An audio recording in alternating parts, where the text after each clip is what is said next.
Hello and good afternoon. My name is Brooke Rolfing. I'm the Communications Manager for MoDOT Kansas City. Thank you all for joining us today. Here with me today is our MoDOT Kansas City District Engineer, Greg Bolin.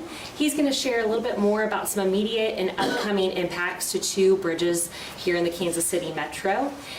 Greg has a lot of information to share today, so after he finishes sharing that information, I'll come back up and close this out, and then he'll be available for some one-on-one interviews after the media event. Thanks.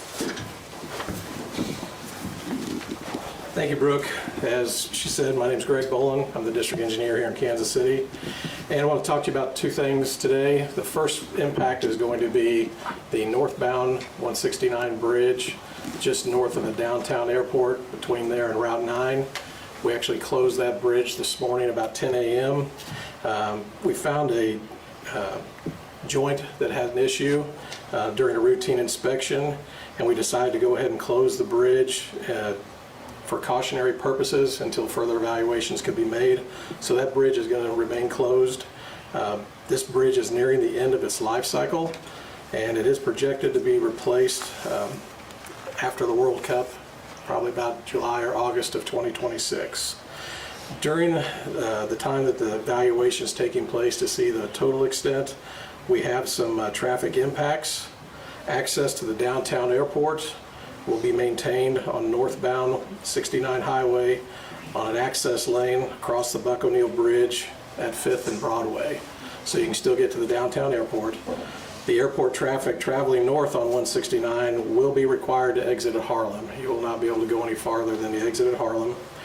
All ramps from Richards to northbound 169 will be closed. The ramp from I-35 northbound to northbound 169 will be closed to keep traffic off of 169. And then traffic will be required when leaving the downtown airport to utilize southbound 169 as they leave. The replacement of this bridge, as we said, is part of our statewide transportation improvement program, and it will be let sometime this coming summer. Second bridge we're going to talk about is the Missouri River Bridge northbound on 291. Currently, that bridge is a two-lane bridge posted 45 tons. In our recent inspection, we are going to be reducing that to a one-lane bridge with 35 tons posted. The one lane will be down the center line of the bridge. This bridge has been in service since 1949, so it is again at the end of its life cycle. It's had completed repairs and rehabilitations over its lifetime. Reconfiguring this bridge to one lane and reducing the posted load limit will allow the northbound bridge to remain open until it is replaced as part of the Missouri 291 design build project, which is set to be awarded in late 2026 and completed between 2028 and 2029. The upcoming design project and rehab of the southbound bridge are on the timeline, and the completion will be determined once the bridge is awarded. So we're not only working on the northbound, we're also going to rehab the southbound as that project. There are going to be some traffic delays with this. On Monday from 9 a.m. to 3 p.m. we'll be closing the northbound bridge to remove the existing centerline stripe, put new stripes on it to get it ready for the one-lane configuration at 3 p.m. on Monday afternoon. There also may be some short-term closures down the road because we're going to put some more permanent flexible delineators outside the one-lane striping to keep everybody focused on that one lane, and so we'll be doing that later on. In the meantime, this one-lane closure, motorists traveling northbound on 291 will be required to do a zipper merge, so we are requesting that the drivers be nice to each other and let traffic in, because the two lanes will zipper down into one. So that will be occurring probably as you go home Monday night at 3 o'clock. And again, both of these bridges have served their service life and are on schedule to be replaced. It's just we've had some issues come up with the routine inspections. And with that, I'm going to turn it back over to Brooke.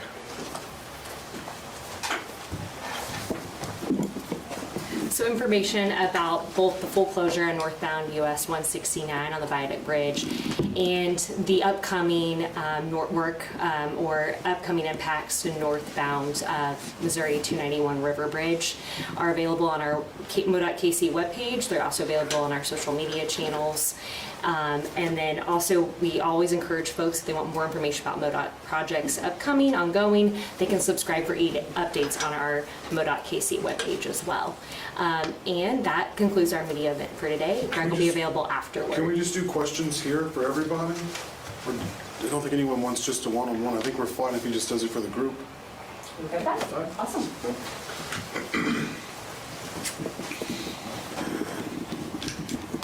Okay, just can you explain? I mean, you say there's a joint on this 169. Can you just explain what that means for the layman? Basically, bridge joint allows the bridge to move and one side raised up. So when we went out to look at it, since it was raised up about an inch, we decided to close the bridge for further evaluation. So we've got some other additional experts coming in to look at it. And because this bridge is at the end of its service life, we don't want to just look at the one joint. We want to say, let's look at the whole bridge and see how it's going to look. Because it is set to be replaced in August, so we've only got 8 months to go. Let's see if we can do some minor repairs or see what the extent needs to be. And with the disruption to the downtown airport traffic, how much of that will bleed into people that are traveling through that area that are not necessarily trying to access the downtown airport or that are leaving that area? Well, the airport traffic won't be really disrupted at the downtown because it's still open. Anybody going north on 169 will either have to hop over to Heart of America or Kit Pond Bridge to go north. So it'll be kind of like when the Buck O'Neill Bridge was closed. It'll be kind of the same impact. You'll have to use those detours until we figure out what's going on. So this will cause, I mean, from your estimation as someone that knows this highway, how much of a disruption will this cause? For the users, it will make them go a different route. And I don't know what the ADT is right off the top of my head, but all those northbound users will have to go to another route. So will it affect 9 Highway at all? 9 Highway will have more traffic because I'm assuming a lot of people will hop over onto 9 Highway. But so you'll probably see more people going through on Burlington and then hitting 9 and then catching 169 on the north edge. You mentioned the recent construction of the Buck O'Neill Bridge. Was this something, or was the 169 bridge on your radar when the Buck O'Neill replacement was happening? It was on the radar because they were planning the replacement of it, but that bridge needed to remain open because, if I remember right, the fire services for the airport came from downtown, so we had to leave northbound open, so you couldn't shut that down. So this is kind of the follow-up, was to shut it down in August, but now we've had this joint failure now. I know that sometimes you guys have estimates of how many people traverse certain roads, certain highways. Do you know how many people on average a day, a week, travel that northbound route on 167, that bridge? I do not have that figure with Okay, me. is that something that you guys will be able to provide us? Yes. Okay, and what's the duration of this? Do you know how long this will last? Not until the evaluation is done do I know. On the 291, that will be a one-lane bridge until the replacement occurs. So that will be a permanent one-lane bridge from here on out. How will this affect emergency services?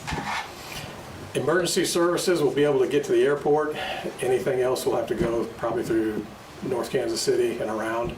But I think like during the Buck O'Neill, that was the reason northbound was kept open, was get emergency services to the airport. So they're still going to be able to get to the airport. How often does MoDOT conduct regular inspections on these bridges? Annual inspections are done on the bridges. And so this was one of those annual inspections? The 291 was an annual inspection. The one on 169 was our crews were out and noticed the joint that was up. And so it wasn't really a bridge inspection per se, but they noticed the issue. And when's this evaluation again? Sorry if I missed that. It's an annual inspection. The evaluation that when the experts come in, what would that be? Well, we're hoping that we'll get it looked at in the next couple of days. Okay, but there's not a for sure time. Yeah, it's whenever we can get people up here to look at it. Okay. We're